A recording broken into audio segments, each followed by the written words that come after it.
అందుకే ప్రతి సంవత్సరం జనవరి 26వ తేదీని గణతంత్ర దినోత్సవంగా మనం సగర్వంగా జరుపుకుంటున్నాం. దేశ స్వాతంత్ర్యం కోసం కృషి చేసిన మహనీయులందరికీ వందనాలు.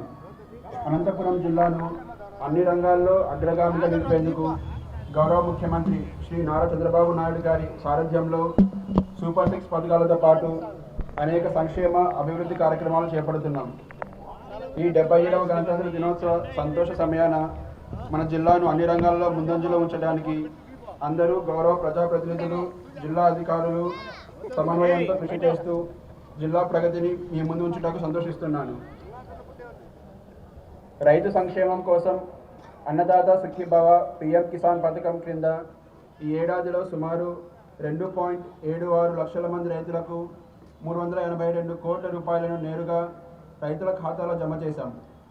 వ్యవసాయ యాంత్రీకరణ పథకంలో భాగంగా జిల్లాలో 80% రాయితీతో 28 Kisan డ్రోన్లను అందజేశాం.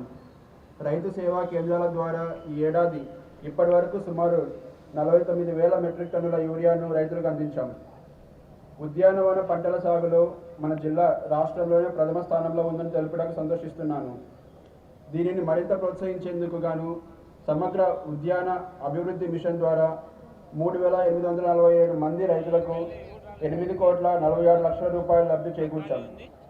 National mission for edible oils పథకం ద్వారా జిల్లాలో 282 మంది రైతులు 353 హెక్టార్లలో ఆయిల్ పామ్ సాగు చేయగా వారికి 78 లక్షల రూపాయల సబ్సిడీ అందజేశాం.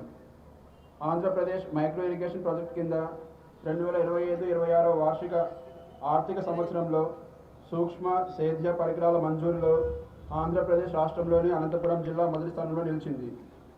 జిల్లాలో 18,000 హెక్టార్ల లక్ష్యానికి గాను సుమారు 15,240 హెక్టార్లలో 11,682 మంది రైతులకు సూక్ష్మ సేద్య పరికరములు అందజేసేందుకు చర్యలు తీసుకున్నాం.